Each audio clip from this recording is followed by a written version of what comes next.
नमस्कार, जय हिंद दोस्तों। आज हम पढ़ेंगे जीएस का मॉक टेस्ट नंबर 18। इससे पहले आपके जीएस मॉक टेस्ट 17 हो गए हैं, जो आपकी मुख्य सेविका की परीक्षा, यूपी पीटी की परीक्षा एवं अन्य वे सभी परीक्षा जहां पर आपकी जीएस पूछी जाती है, उन सब के लिए महत्वपूर्ण है।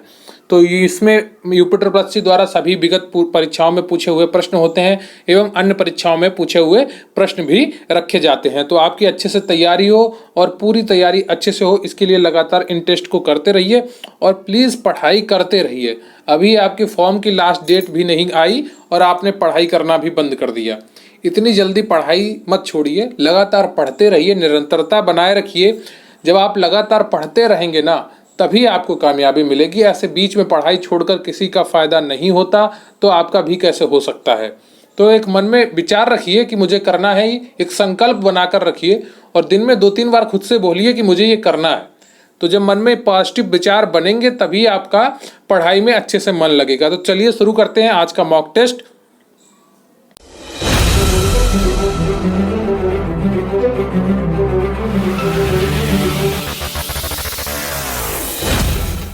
लेकिन उससे पहले मैं आपसे रिक्वेस्ट करूंगा कि आप वीडियो को लाइक कर लें, चैनल पर नए हैं तो चैनल को सब्सक्राइब कर लें। आपके कमेंट बहुत ही महत्वपूर्ण होते हैं हमारे लिए, तो प्लीज़ कमेंट करके ज़रूर बताइएगा कि आपको वीडियो कैसा लगा।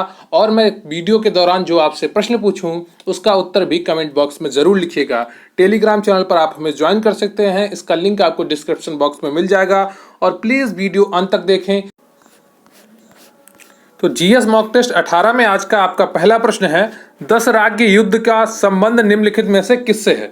बताइए। Option A Shantanu, B Devapi, C Sudas, D Divodas. तो 10 राज्य युद्ध का संबंध निम्नलिखित में से किससे है? बताइए। शांतनु, देवापी, सुदास या दिवोदास। 10 राज्य युद्ध का संबंध निम्नलिखित में से किससे है? तो इसका सही उत्तर हो जाएगा आपको ऑप्शन सी। ऋग वैदिक कालीन युद्ध हुआ था, 10 राज्य युद्ध, जिसमें 10 राजाओं ने भाग लिया था। बक्सर का युद्ध कब लड़ा गया था? बताइए। बक्सर का युद्ध कब लड़ा गया था? ए 22 अक्टूबर 1764 को, बी 24 अक्टूबर 1765 को, सी 28 अक्टूबर 1766 को या डी 30 अक्टूबर 1768 को। बताइए कौन सा ऑप्शन आपका सही है। बक्सर का युद्ध कब लड़ा गया था? ए 22 अक्टूबर 1764 को, बी 24 अक्टूबर 1765 को या सी 28 अक्टूबर 1766 को या डी 30 अक्टूबर 1768 को। बक्सर का युद्ध कब लड़ा गया था? ये तो मैंने आपको कई बार प्रश्न कराया भी है। तो दूसरे का सही हो जाएगा 22 अक्टूबर 1764 को बक्सर का युद्ध लड़ा गया था। आज का आपका प्रश्न है कि बक्सर का युद्ध किनके किनके बीच लड़ा गया था और उसका परिणाम क्या था? बक्सर के युद्ध में कौन विजय हुआ था और किनके किनके बीच लड़ा गया था? इसका उत्तर जरूर आप कमेंट बॉक्स में लिखिएगा। यही आपका आज का प्रश्न है। अगर आपको नहीं पता तो गूगल पर सर्च कर लीजिए या किताब में देख लीजिए। क्लियर है आपको? भारत में बाल अधिकारों के संरक्षण हेतु राष्ट्रीय बाल आयोग की स्थापना कब की गई? बताइए। भारत में बाल अधिकारों के संरक्षण हेतु राष्ट्रीय बाल आयोग की स्थापना कब की गई थी? यहाँ पर बाल छूट गया है, ठीक है। राष्ट्रीय बाल आयोग की स्थापना कब की गई थी? बताइए कौन सा ऑप्शन आपका तीसरे का सही हो जाएगा। भारत में बाल अधिकारों के संरक्षण हेतु राष्ट्रीय बाल आयोग की स्थापना कब की गई थी? तो इसका बी ऑप्शन बिल्कुल सही है। 2007 में की गई थी। कब? 2007 में। आपका अगला प्रश्न है, सिंधु घाटी के लोगों द्वारा सबसे अधिक प्रयुक्त की जाने वाली धातु थी? बताइए। सिंधु घाटी के लोगों द्वारा सबसे अधिक प्रयुक्त की जाने वाली धातु कौन सी थी? ऑप्शन ए ताम्र, बी कांस्य, सी स्वर्ण और चांदी, डी टिन। बताइए। सिंधु घाटी सभ्यता क्या क्या किस किस नाम से जानते हैं हम लोग? एक तो मोहनजोदड़ो सभ्यता नाम से जानते हैं, दूसरा सैंधव्य सभ्यता से नाम से जानते हैं और तीसरा किस नाम से जानते हैं? कांस्य युगीन सभ्यता। तो इसमें कौन सा ऑप्शन आपका सही हो जाएगा चौथे का? बी। सिंधु घाटी सभ्यता को हम कांस्य युगीन सभ्यता के नाम से भी जानते हैं। क्यों इस नाम से जानते हैं? क्योंकि इन्होंने कांस्य धातु का सर्वाधिक प्रयोग किया था। क्लियर है आपको? तो चौथे का ऑप्शन आपका बी कांस्य सही हो जाएगा। आपका अगला प्रश्न है, सिकंदर के हमले के समय उत्तर भारत पर निम्नलिखित राजवंशों में से किस एक का शासन था? आपका प्रश्न है, सिकंदर के हमले के समय उत्तर भारत पर निम्नलिखित राजवंशों में से किस एक वंश का शासन था? Option A Nanda, B Maurya, C Shunga, D Karna. बताइए कौन सा ऑप्शन आपका सही हो जाता है। तो सिकंदर ने जब भारत पर आक्रमण किया था तो उसकी एक लड़ाई पोरस के साथ भी हुई थी, राजा पोरस के साथ। कौन सी नदी के किनारे? झेलम नदी के किनारे। ठीक है, तो पांचवा क्वेश्चन है आपका, सिकंदर के हमले के समय उत्तर भारत पर निम्नलिखित राजवंशों में से किस एक का शासन था? बताइए। तो इसका सही ऑप्शन है आपका पांचवे का ए, नंद वंश का शासन था। घनानंद इसका शासक था। अगला प्रश्न है आपका, दहेज प्रथा पर रोक लगाने हेतु देश में दहेज निरोधक अधिनियम कब लागू किया गया? प्रश्न एक बार फिर से सुनिए, दहेज प्रथा पर रोक लगाने हेतु देश में दहेज निरोधक अधिनियम कब लागू किया गया? ऑप्शन ए 1 जनवरी 1961, बी आपका 1 अप्रैल 1961, सी 5 जून 1961, डी 20 मई 1961। तो इसका सही उत्तर हो जाएगा आपका छठे का डी, 20 मई 1961 को दहेज प्रथा पर रोक लगाने हेतु देश में दहेज निरोधक अधिनियम लागू किया गया था। तो डी ऑप्शन आपका बिल्कुल सही हो जाता है। अगला प्रश्न है आपका जो आपके लिए बहुत ही इंपॉर्टेंट है, कई बार परीक्षाओं में नए नए तरीकों से पूछा गया है। सॉरी।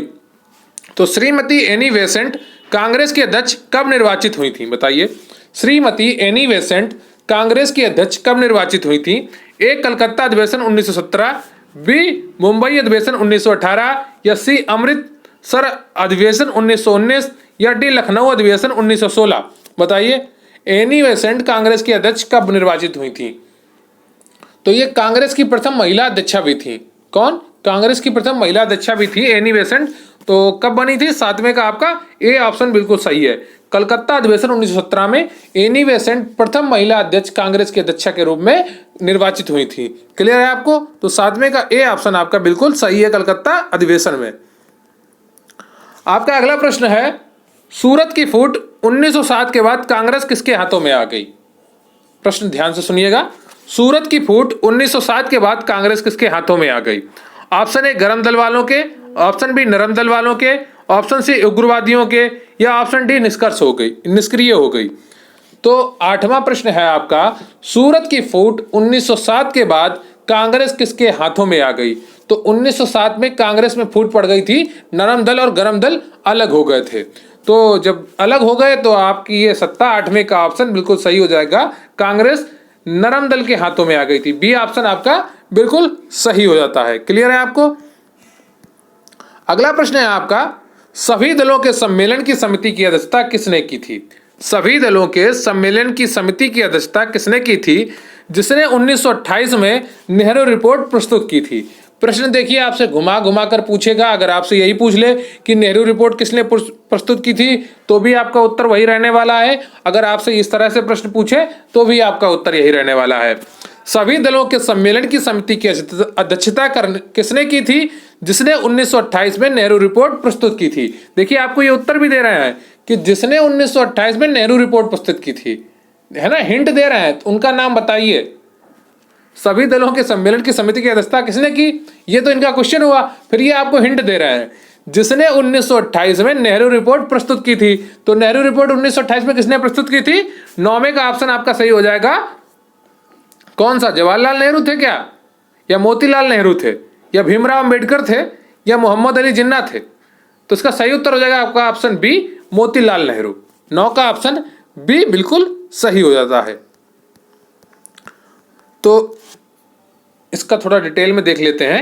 इस समिति की अध्यक्षता मोतीलाल नेहरू ने की थी और नेहरू रिपोर्ट 28-29 अगस्त 1928 को पेश की गई थी। इस रिपोर्ट में भारत को डोमिनियन स्टेटस देने की बात कही गई थी।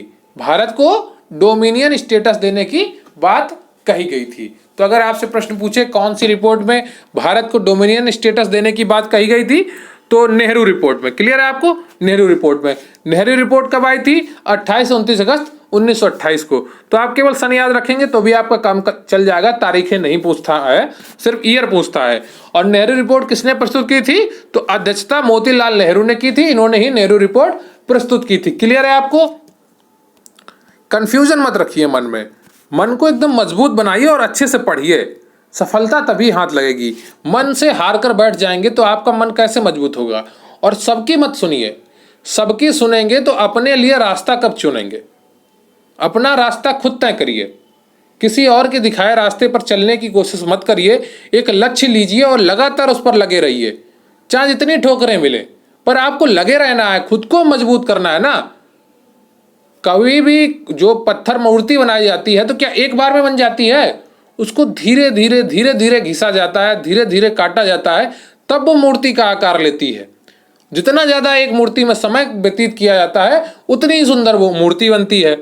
तो अगर आपको अपने जीवन की एक सुंदर मूर्ति बनानी है, एक जीवन की एक सुंदर आकृति बनानी है, तो आपको भी अपने ऊपर कार्य करना होगा, अपने आप को समय देना होगा, लगातार लगे रहना होगा। तो आपका अगला प्रश्न है, सत्य शोधक समाज की स्थापना किसने की थी? ऑप्शन है Atmaram Pandurang, option B Gopal Hari Deshmukh, option C MG Ranade, option D Jyotiba Phule. आपका प्रश्न है, सत्य शोधक समाज की स्थापना किसने की थी?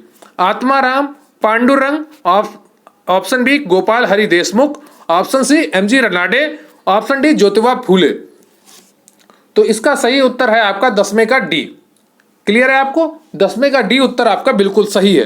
तो मन को कभी कमजोर मत होने दें, मन को हमेशा जीवित रखें और उसे ऊर्जावान रखें। तो इसका सही उत्तर हो जाएगा आपका ज्योतिबा फूले, ऑप्शन डी। इसमें नोट्स आपका क्या है? ज्योतिबा फूले एक विचारक, समाज सुधारक, लेखक और दार्शनिक थे। ठीक है, तो ज्योतिबा फूले थी आपकी, एक विचारक थे, समाज सुधारक थे, लेखक थे और एक दार्शनिक थे। उन्होंने महाराष्ट्र में 1873 में सत्य शोधक समाज की स्थापना की थी। कब की थी? 1873 में सत्य शोधक समाज की स्थापना किसने की थी? ज्योतिबा फूले ने की थी। तो यह प्रश्न आपका कई बार परीक्षा में पूछा गया है कि सत्य शोधक समाज की स्थापना किसने की थी? तो ज्योतिबा फूले ने की थी। क्लियर है आपको? तो देखिए एक साथ आपके 2-3 प्रश्न तैयार हो रहे हैं। अब मैं एक छोटी सी आपको सूचना दे दूं कि हमारे चैनल पर मुख्य सेव का स्पेशल पीडीएफ बैच चल रहा है, जिसकी कीमत मात्र 450 रुपए है। इससे आप जुड़ सकते हैं टेलीग्राम पर QRC हेल्प सर्च करके। इसका नाम है मुख्य सेव का गरिमा बैच। अगर आप वाकई में मन से पढ़ रहे हैं, आपने हिम्मत बना रखी है अपने अंदर कि मुझे ये करना है, आपने एक सपना देखा है, एक लक्ष्य पाना है, तो उसके लक्ष्य में पूरी तरीके से खुद को झोंक दीजिए, हर कोशिश करिए, क्योंकि ऐसे मौके बार बार नहीं आते। किस्मत हमेशा दरवाजा नहीं खटखटाती। अगर आपने किस्मत को जाने दिया तो जीवन भर खुद को कोसेंगे। तो अपनी पढ़ाई को मजबूत रखिए। सभी क्लासेस की आपको पीडीएफ प्रोवाइड कराई जाएंगी, नोट्स की पीडीएफ आपको प्रोवाइड कराई जाएंगी, 10 फुल पेपर जैसे मॉक टेस्ट और उनका सोल्यूशन भी आपको कराया जाएगा। आपके पेपर में जितने भी सब्जेक्ट आएंगे उन सबकी पीडीएफ आपको प्रोवाइड कराई जाएंगी, और इनके अलावा आपको क्लासेस भी दी जाएंगी और आपको करंट अफेयर्स के नोट्स भी प्रोवाइड कराए जाएंगे, ताकि आपका जो भी सिलेबस होगा वो 101% आपको दिया जाए और आप उसमें से 70 से 80% तैयार करके ये नौकरी हासिल कर लें। इस तरह से पढ़ाई करेंगे आप, तभी आपको सफलता अवश्य मिलेगी। मन के विचारों को जितना मजबूत बनाएंगे, सफलता उतनी जल्दी आपको हासिल हो जाएगी। तो मन से मजबूत रहिए। इस बैच से जुड़ने के लिए आपको टेलीग्राम पर QRC हेल्प सर्च करना है या डिस्क्रिप्शन बॉक्स में आपको लिंक मिल जाएगा। आप वहां मैसेज करेंगे, आपको पूरी जानकारी प्रोवाइड करा दी जाएगी। क्लियर है आपको? मात्र 450 रुपए में आप इस बैच से जुड़ सकते हैं और अपनी तैयारी को 4 गुना तक मजबूत कर सकते हैं। लगातार पढ़ना ही पड़ेगा। जब आप किसी बैच से जुड़े रहेंगे तो आपको डेली याद दिलाता रहेगा कोई कि हाँ मुझे आज ये पढ़ना है, मुझे आज ये पढ़ना है। ऐसे आप पढ़ाई छोड़ देंगे। सेल्फ स्टडी के नाम पे अगर आप बैठ गए तो बहुत कम लोग होते हैं जो सेल्फ स्टडी कर पाते हैं लगातार, क्योंकि उन्हें कंफ्यूज करने वाले, उनका ध्यान भटकाने वाले बहुत से लोग आएंगे, कहेंगे यहाँ चलो वहाँ चलो, ये करो वो करो। तो इसलिए किसी एक चीज़ से जुड़े रहिए और अपनी पढ़ाई लगातार करते रहिए। आपका अगला प्रश्न है, ये भी इंपॉर्टेंट क्वेश्चन है, आपको याद करके रखना है कि झंडा समिति के अध्यक्ष कौन थे? भीमराव अम्बेडकर थे या JB कृपलानी थे या हाकिम अजमल खान थे या डॉक्टर राजेंद्र प्रसाद थे? बताइए ABCD में कौन सा ऑप्शन आपका सही होगा? झंडा समिति के अध्यक्ष कौन थे? बताइए बताइए झंडा समिति के अध्यक्ष कौन थे? तो इसका ऑप्शन आपका सही हो जाएगा 11 का D, डॉक्टर राजेंद्र प्रसाद आपकी झंडा समिति के अध्यक्ष थे। क्लियर है आपको? तो D ऑप्शन आपका बिल्कुल सही है। तो आपका इसका डिटेल में आंसर थोड़ा पढ़ लेते हैं। नोट्स क्या हैं इसके? राजेंद्र प्रसाद संविधान सभा की झंडा समिति के तदर्थ समिति के अध्यक्ष थे। ठीक है, 22 जुलाई 1947 को कांग्रेस के झंडे में थोड़ा सा बदलाव करके उसे राष्ट्रीय ध्वज के रूप में स्वीकार किया गया। तो जो कांग्रेस का झंडा था उसमें थोड़ा सा बदलाव कर लिया गया और 22 जुलाई 1947 को उसे राष्ट्रीय ध्वज के रूप में स्वीकार कर लिया गया। क्लियर है आपको? तो राष्ट्रीय झंडा आपने अभी काफी फहराया होगा आज़ादी के अमृत महोत्सव में, हो सकता है अभी तक आपकी छत पे लगा हो, तो उसका ख्याल रखिएगा कि वो फटे ना, और फट जाए तो उसे अच्छे से आप उतार कर रख दीजिएगा कहीं पर, या आप जिस तरह से चाहें उसका अंतिम संस्कार कर सकते हैं। ठीक है, जैसे आप जो आपकी रीति में हो उस तरह से उस झंडे का भी कर सकते हैं। लोकसभा का कोई सत्र किसके आदेश से स्थगित किया जा सकता है? आपका अगला प्रश्न है, लोकसभा का कोई सत्र किसके आदेश से स्थगित किया जा सकता है? ऑप्शन ए प्रधानमंत्री, बी राष्ट्रपति, सी लोकसभा अध्यक्ष, डी उपराष्ट्रपति। बताइए इनमें से कौन सा ऑप्शन आपका सही हो जाएगा?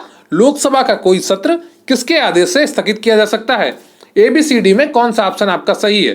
तो 12वें का आपका ऑप्शन सही हो जाएगा राष्ट्रपति। राष्ट्रपति के आदेश से ही लोकसभा का सत्र स्थगित होता है और प्रारंभ होता है। क्लियर है आपको? राष्ट्रपति की पूर्व अनुमति जरूरी है या सहमति जरूरी है। तो राष्ट्रपति आंसर इसका सही हो जाएगा।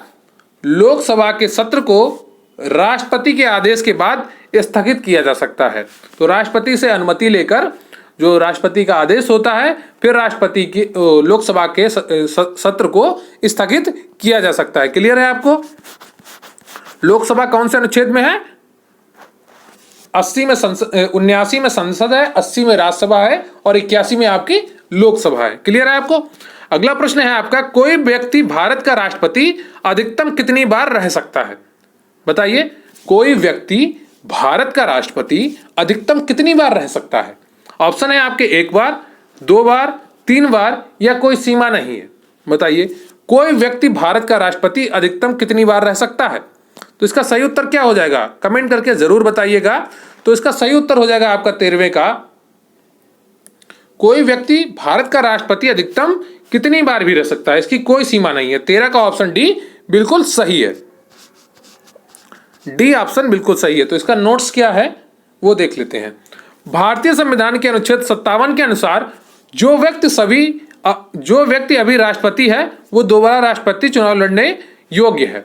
ठीक है, तो जो अभी राष्ट्रपति है वो दोबारा चुनाव लड़ सकता है। तो कोई पाबंदी नहीं है आप कितनी बार लड़ें, 1 बार, 2 बार, 3 बार, 4 बार, जब तक आप योग्यता रखते हैं राष्ट्रपति बनने की तब तक आप चुनाव लड़ सकते हैं। क्लियर है आपको? सॉरी। आपका अगला प्रश्न है, संविधान में संशोधन का अधिकार निम्नलिखित में से किसे है? बताइए, संविधान में संशोधन का अधिकार निम्नलिखित में से किसे है? सुप्रीम कोर्ट को है या संसद को है या मंत्रिपरिषद को है या राष्ट्रपति को है? बताइए, यह प्रश्न भी मैंने कई बार आपको टेस्ट में कराया है। आज प्रश्न का स्वरूप बदला है, तो उसका सही उत्तर क्या होगा? संविधान में संशोधन का अधिकार निम्नलिखित में से किसे है? सुप्रीम कोर्ट को, संसद को, मंत्रिपरिषद को या राष्ट्रपति को? तो इसका सही उत्तर हो जाएगा आपका बी, संसद। क्लियर है आपको? 14 का बी, संसद आंसर बिल्कुल सही हो जाएगा। संसद को संविधान में संशोधन करने का अधिकार है। अगर आपने अभी तक चैनल को सब्सक्राइब नहीं किया है तो प्लीज सब्सक्राइब कर लीजिए और वीडियो को लाइक कर लीजिए। कमेंट करके जरूर बताइएगा आपको वीडियो कैसा लगा, और जो मैंने आज आपसे प्रश्न पूछा है उसका उत्तर भी दीजिएगा कि बक्सर का युद्ध किनके किनके मध्य लड़ा गया था और उस युद्ध का परिणाम क्या रहा था। यह आपको कमेंट बॉक्स में लिखना है आज। तो इसका नोट्स क्या है? भारतीय संविधान के भाग 20, XX का मतलब 20 हुआ, 10, ठीक है। ये रोमन भाषा में x को 10 के बराबर लिखते हैं, तो XX का मतलब हो गया 20 के अनुच्छेद 368 के अनुसार संसद निर्धारित प्रक्रिया के अनुसार संविधान के किसी भी प्रावधान को जोड़, संशोधित या निरस्त कर सकती है। किस अनुच्छेद के तहत? 368 के तहत। हालांकि केशवानंद भारती 1973 केस में सुप्रीम कोर्ट ने आदेश दिया। कई बार आपसे परीक्षाओं में केशवानंद भारती केस का ईयर भी पूछा गया है, तो उसको भी याद रखेंगे कि 1973 में केशवानंद भारती केस हुआ था और सुप्रीम कोर्ट ने आदेश दिया गया कि संसद संविधान के अनुच्छेदों में परिवर्तन नहीं कर सकती जो संविधान की मूल स्थापना से जुड़े हुए हैं। तो यह प्रश्न बनके ऐसे भी आया कि संविधान की मूल भावना का जो तथ्य था वो किससे निकला, किस केस से निकला, तो यह आधार किस केस से निकला? तो यह निकला है आपका 1973 केशवानंद भारती केस से। क्लियर है आपको? बिल्कुल भी कंफ्यूजन मत रखिए, मन को एक पॉजिटिव वे में जोड़िए। मन से लगातार पॉजिटिव बातें करिए। जब आप अच्छी बातें करेंगे, अच्छी आदतें अपनाएंगे, आपका मन भी अच्छा हो जाएगा और अच्छे कार्यों में लगेगा। निगेटिव चीजें आपके मन को भटकाएंगी, आपको परेशान करेंगी, और मन से परेशान व्यक्ति कोई भी कार्य अच्छे से नहीं कर सकता। तो मन से परेशान मत रहिए, मन को एक अच्छे चीजों से जोड़िए, उसको अच्छी आदतें दीजिए, और अच्छी आदतें ही आपको सफल बनाएंगी। आपका अगला प्रश्न है, दामोदर घाटी परियोजना किन प्रदेशों में है? बताइए, दामोदर घाटी परियोजना किन प्रदेशों में है? क्या झारखंड में है केवल, या झारखंड और पश्चिम बंगाल में है, या झारखंड और उड़ीसा में है, या इनमें से कोई नहीं? दामोदर घाटी परियोजना किन प्रदेशों में है? तो इसका सही उत्तर हो जाएगा आपका 15 का बी, झारखंड और पश्चिम बंगाल में दामोदर घाटी परियोजना स्थित है। क्लियर है आपको? तो इसका नोट्स क्या है? दामोदर घाटी परियोजना भारत की पहली बहुउद्देशीय परियोजना है। अगर आपसे पूछ लिया जाए परीक्षा में भारत की पहली बहुउद्देशीय परियोजना का नाम क्या है, तो आप क्या बताएंगे? दामोदर घाटी परियोजना। कहां पर स्थित है? ये झारखंड और पश्चिम बंगाल में स्थित है। कौन सी नदी पर? दामोदर नदी पर। दामोदर नदी पर स्थित होने के कारण इसका नाम दामोदर घाटी परियोजना रखा गया है। यह 24,235 वर्ग किमी में फैली है। कितनी है क्षेत्रफल इसका? 24,235। लेकिन क्षेत्रफल इसका इंपॉर्टेंट नहीं है, इसकी नदी इंपॉर्टेंट है दामोदर, और इसका भारत की पहली है, ये इंपॉर्टेंट है, और झारखंड और पश्चिम बंगाल में स्थित है, ये इंपॉर्टेंट है। क्लियर है आपको? भारत किस देश की सबसे लंबी सीमा साझा करता है? बताइए, भारत किस देश के साथ सबसे लंबी सीमा साझा करता है? Option A Nepal, option B चीन, ऑप्शन सी बांग्लादेश, या ऑप्शन डी भूटान। बताइए, इनमें से कौन सा ऑप्शन आपका सही हो जाएगा? भारत किस देश के साथ सबसे लंबी सीमा साझा करता है? ए नेपाल, बी चीन, सी बांग्लादेश, डी भूटान। तो इनमें से कौन सा उत्तर आपका सही हो जाएगा? तो 16वें का सी ऑप्शन आपका बिल्कुल सही है, बांग्लादेश। क्लियर है? भारत बांग्लादेश के साथ सबसे लंबी सीमा साझा करता है। तो इसके नोट्स क्या हो जाएंगे आपके? भारत की स्थलीय सीमा 15,106.7 किलोमीटर है। ठीक है, 15,106.7 किलोमीटर है, जो 17 प्रदेशों के 92 जिलों में है। क्लियर है? 17 प्रदेश जो हैं आपके, वो सीमा से लगे हुए प्रदेश हैं। भारत सबसे लंबी स्थलीय सीमा बांग्लादेश से साझा करता है। क्लियर है? भारत की जलीय सीमा 7,516.6 किलोमीटर है, जो 13 राज्यों और केंद्र शासित प्रदेशों में है। क्लियर है? भारत की स्थलीय सीमा इस प्रकार है, बांग्लादेश के साथ 4,096.7 किलोमीटर, लगभग आपका 4100 किलोमीटर है। ठीक है, और फिर चीन के साथ है 3488 किलोमीटर, पाकिस्तान के साथ है 3323 किलोमीटर, नेपाल के साथ है 1751 किलोमीटर, म्यांमार के साथ है आपका 1643 किलोमीटर, और सबसे कम किसके साथ है? अफगानिस्तान के साथ 106 किलोमीटर, भूटान के साथ 699 किलोमीटर, और म्यांमार के साथ 1643 किलोमीटर। क्लियर है आपको? आपका अगला प्रश्न है, एशिया के सबसे बड़ी खारे पानी की झील किस राज्य में स्थित है? आपका प्रश्न है, एशिया की सबसे बड़ी खारे पानी की झील किस राज्य में स्थित है? Option A Tamil Nadu, B Andhra Pradesh, C Karnataka, D Odisha. बताइए, इनमें से कौन सा ऑप्शन आपका सही हो जाएगा? एशिया की सबसे बड़ी खारे पानी की झील किस राज्य में स्थित है? तो एबीसीडी में कौन सा ऑप्शन आपका सही हो जाएगा? बताइए जल्दी। तो 17वें का आपका ऑप्शन डी सही हो जाएगा। ओडिशा में भारत की सबसे बड़ी और एशिया की भी सबसे बड़ी खारे पानी की झील स्थित है। तो ये ओडिशा में स्थित है। इसका नाम क्या है? चिल्का झील। क्लियर है आपको? चिल्का झील इसका नाम है। ओडिशा की चिल्का झील एशिया की सबसे बड़ी खारे पानी की झील है। इसका कैचमेंट क्षेत्र लगभग 3560 वर्ग किलोमीटर है। कितना? 3560 वर्ग किलोमीटर है। क्लियर है आपको? आपका अगला प्रश्न है, लाल रक्त कोशिकाओं की औसत आयु कितनी होती है? बताइए, लाल रक्त कोशिकाओं की औसत आयु कितनी होती है इस प्रश्न के अनुसार? ए 60 दिन, बी 90 दिन, सी 120 दिन, और डी 150 दिन। बताइए, एबीसीडी में कौन सा ऑप्शन आपका सही हो जाएगा? ए बी सी डी में कौन सा ऑप्शन आपका सही होगा? 60, 90, 120, 150। तो 18वें का आपका ऑप्शन सही हो जाएगा सी, 120 दिन। क्लियर है आपको? आपका अगला प्रश्न है, पीयूष ग्रंथि का नियंत्रक है। बताइए, पीयूष ग्रंथि आपकी मास्टर ग्रंथि होती है, जो आपके मस्तिष्क में स्थित होती है। ठीक है, यह मटर के दाने के बराबर होती है। क्लियर है आपको? पीयूष ग्रंथि का नियंत्रक कौन है? बताइए, पीयूष ग्रंथि का नियंत्रक कौन है? तो पीयूष ग्रंथि का नियंत्रक आपका पीनियल ग्रंथि है, या हाइपोथैलेमस है, या थायराइड ग्रंथि है, या एड्रिनल ग्रंथि है। आपको मैंने ग्रंथियां पढ़ाए हैं और उनसे स्रावित होने वाले हार्मोन पढ़ाए हैं। तो पीयूष ग्रंथि का नियंत्रक कौन है? आपका बी ऑप्शन बिल्कुल सही है। हाइपोथैलेमस जो है आपकी ग्रंथि, इसको मास्टर ऑफ मास्टर ग्रंथि कहा जाता है। क्लियर है? ये पीयूष ग्रंथि को नियंत्रित करती है। तो आपका अगला प्रश्न है, राष्ट्रीय मतदाता दिवस कब मनाया जाता है? बताइए, राष्ट्रीय मतदाता दिवस कब मनाया जाता है? 17 दिसंबर को, 17 मार्च को, 21 जून को, या 25 जनवरी को? बताइए एबीसीडी में कौन सा ऑप्शन आपका सही है? राष्ट्रीय मतदाता दिवस कब मनाया जाता है? तो एबीसीडी में कौन सा ऑप्शन आपका सही हो जाएगा? 20 का आपका डी सही हो जाएगा, 25 जनवरी। राष्ट्रीय मतदाता दिवस आपका 25 जनवरी को मनाया जाता है। क्लियर है आपको? तो भारत में राष्ट्रीय मतदाता दिवस के प्रत्येक वर्ष 25 जनवरी को मनाया जाता है। क्लियर है आपको? भारत में राष्ट्रीय मतदाता दिवस प्रत्येक वर्ष 25 जनवरी को मनाया जाता है। आपका अगला प्रश्न है, राष्ट्रीय गणित दिवस कब मनाया जाता है? 17 दिसंबर को, 22 दिसंबर को, 20 दिसंबर को, या 25 दिसंबर को? राष्ट्रीय गणित दिवस कब मनाया जाता है? एबीसीडी में कौन सा ऑप्शन आपका सही हो जाएगा? तो 21 का आपका ऑप्शन सही हो जाएगा, 22 दिसंबर को। राष्ट्रीय गणित दिवस 22 दिसंबर को मनाया जाता है। क्लियर है आपको? तो इसका नोट्स क्या है? तो राष्ट्रीय गणित दिवस जो है आपका 22 दिसंबर को मनाया जाता है।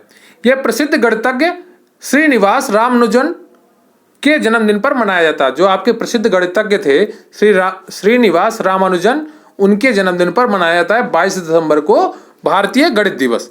क्लियर है आपको? तो ये रहे आपके टोटल 21 प्रश्न। आपके कितने प्रश्न सही हुए कमेंट बॉक्स में जरूर बताइएगा। और आज का आपका जो प्रश्न है कि बक्सर का युद्ध किनके बीच लड़ा गया था और उस युद्ध का परिणाम क्या रहा है, इसका उत्तर आप कमेंट बॉक्स में जरूर लिखिएगा। चाहे आप गूगल करके लिखें या किताब से देख के लिखें, पर लिखें जरूर, ताकि आपके दिमाग में ये चीजें बैठ जाएं। ठीक है? तो मुख्य सेविका स्पेशल पीडीएफ बैच से जुड़ी जानकारी है मैं छोटी सी आपको दे देता हूं कि मात्र 450 रुपए में आप इससे जुड़ सकते हैं। इस बैच का नाम है मुख्य सेविका गरिमा बैच। टेलीग्राम पर आप QRC हेल्प सर्च करके इससे जुड़ सकते हैं, या इसका लिंक आपको डिस्क्रिप्शन बॉक्स में मिल जाएगा। सभी क्लास की पीडीएफ आपको इसमें प्रोवाइड कराई जाएंगी, नोट्स की पीडीएफ आपको प्रोवाइड कराई जाएंगी, 10 फुल पेपर जैसे मॉक टेस्ट भी आपको कराए जाएंगे और उनका सोल्यूशंस भी कराया जाएगा आपको। तो टेलीग्राम पर आप QRC हेल्प सर्च करें और इससे जुड़ सकते हैं। तो अगर आपने मन में एक सपना देखा है, संकल्प लिया है इस तैयारी का, इसको पूरा करने का, अपने सपनों में वाकई में आप विश्वास रखते हैं, तो मैं आपसे राय दूंगा आपको कि इस बैच से जरूर जुड़ें और अपने तैयारी को मजबूती दें। ठीक है? तो आपके कितने प्रश्न सही हुए कमेंट बॉक्स में जरूर बताइएगा। तो आज आपका पूरा हुआ GS मॉक टेस्ट 18, फिर कल आपका हिंदी का मॉक टेस्ट होगा। तो आपके कितने प्रश्न सही हुए कमेंट बॉक्स में जरूर बताइएगा। और इसी तरह हमारे चैनल से जुड़े रहिए और अपनी तैयारी को मजबूत करते रहिए। लगातार पढ़िए, निरंतरता ही आपकी सफलता की कुंजी है। एक दिन आलस्य करेंगे तो 15 दिन आपका पढ़ाई में मन नहीं लगेगा। एक भी दिन आलस ना करें, लगातार लगे रहें और जुड़े रहें और पढ़ाई मन से करते रहें। ठीक है? तो बहुत बहुत धन्यवाद आपका। जय हिंद, जय भारत। चैनल को सब्सक्राइब कर लीजिए, वीडियो को लाइक कर लीजिए। Thank you.